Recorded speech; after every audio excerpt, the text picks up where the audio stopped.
We turn now to some political analysis from our panel. Jeffrey Goldberg is the editor-in-chief of The Atlantic. Leslie Sanchez is a CBS News political contributor.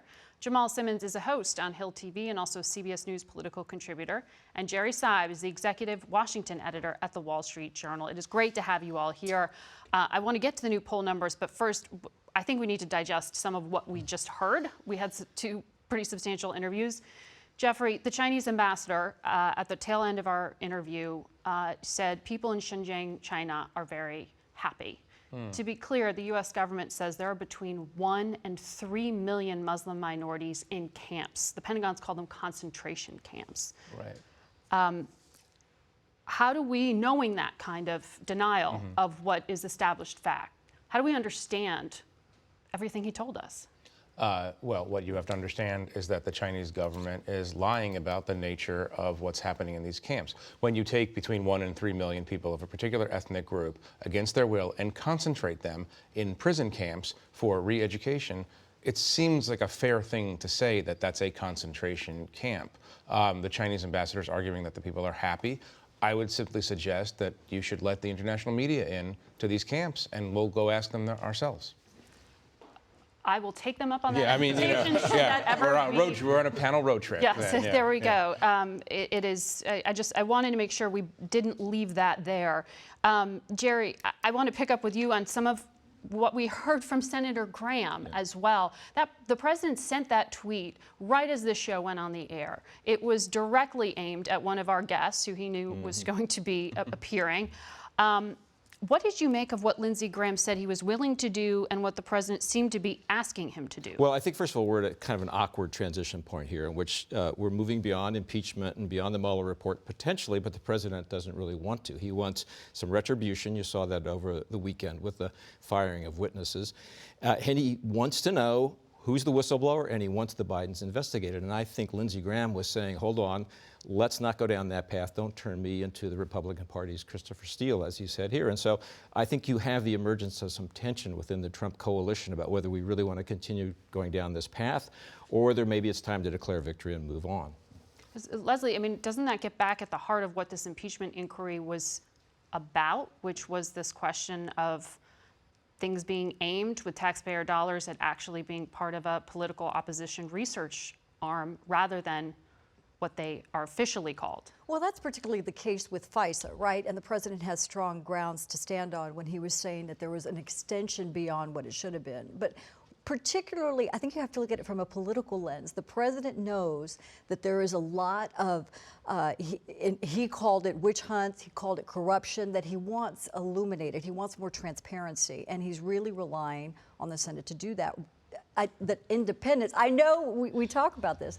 Politically, it works. Politically, it's part of an effort that galvanizes and really it's building a cohesive base that's behind the president wanting to illuminate these issues. And yet, it's amazing to me that they want to illuminate issues in the United States Senate when they refuse to call witnesses in the midst of an impeachment trial where we were having real-time information coming out in the press for people to find out about what the president was up to. At the same time, we're seeing the president now begin to punish witnesses who came forward, fire people from their jobs, move them out of the way.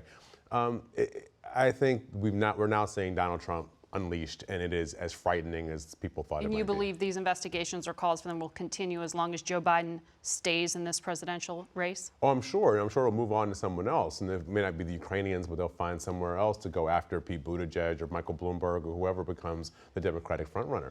The pattern in Washington is to move on, but Donald Trump doesn't move on. And that's what we're going to see in the next few months.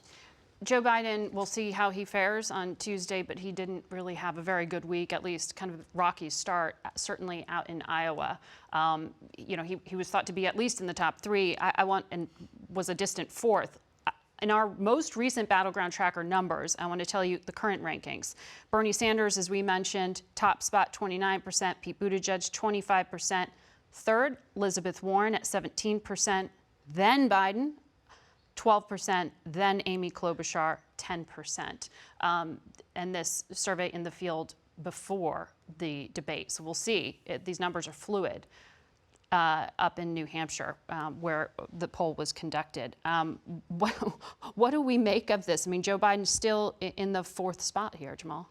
He is, and I got to tell you, when I take a look at this and I see Joe Biden in 4th place in Iowa, I see him perhaps coming in 4th place in New Hampshire. I'm not sure what happens in Nevada, but there's this sense that he's going to hold on in South Carolina, and that just defies all political logic. Each one of these things is building on each other.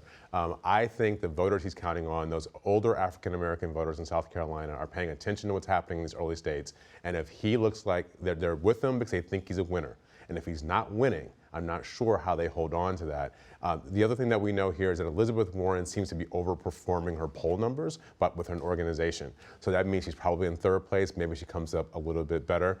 And Bernie Sanders, though, is probably going to win another one of these states, which means that Democrats in D.C. and around the country are going to be really wrestling with what to do next. And Leslie, is that the Republican sort of best wish, best hope to have Bernie Sanders be the nominee? Absolutely, because the contrast will be very stark. And I want to go back to this impeachment issue, Jamal, with all due respect on that issue. The one thing that it did do from a political standpoint is it accelerated the campaign, not only in organizing the president's message, which has proven to be very particularly effective, but it's also increased the negatives on the Hunter Biden issue that you're seeing kind of the effect realpolitik with Joe Biden, and I don't know if he's going to be able to survive that. It's been very impactful, but money. They raised $117 million, meaning the Trump campaign and the apparatus, just within the time of impeachment. So while the party is very organized around this message and around, the contrast to that, the Democrats are obviously very fractured, and you could speak more about that.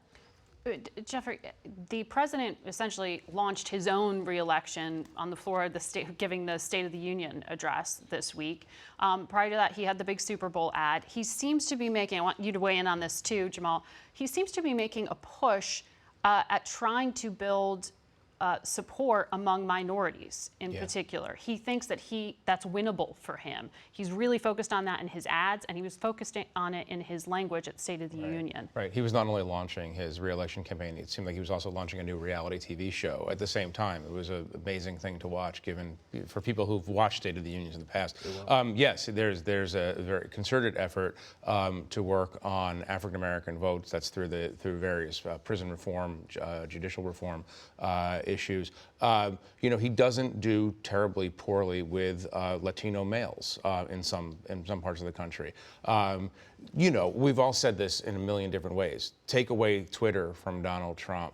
Take away some of the extra meanness and focus the message. He could reach certain minority communities, people of color, in ways that he's not. And I'm wondering if he has the discipline to keep this pivot going, or the next time a person of color, annoys him, he goes out of his way to attack them and remind people what his record is on questions of race. But there's definitely an effort. I'm going to send this flag up to the Democratic Party. People need to understand this.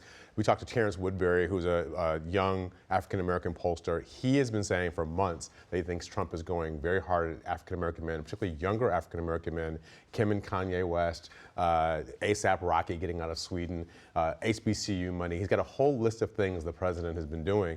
I think they're not going to let up. And he doesn't have to win it. He just has to tick it up a couple of points in some key places to have it count. And Democrats need to have a candidate who really has a strategy about how to deal with that. And if Bernie Sanders is not the nominee, I will tell you a lot of Bernie Sanders voters are anti-establishment voters more than they're Democrats, and they might get wooed by Donald Trump. And this also comes at a time when the hottest Democratic presidential candidate happens to be Pete Buttigieg, who has noticeable problems with the African-American community, so maybe there's a kind of a harmonic convergence here. But I also wanted to add that the other person who had a great week this week was Michael Bloomberg, right? So the scenario that's unfolding right now is got to be exactly the one that Bloomberg had in mind when he got into the race late. A fade by Joe Biden, a growing concern within the Democratic Party about nominating somebody as liberal as Bernie Sanders, and a really resilient President Trump emerging as a threat to win re-election.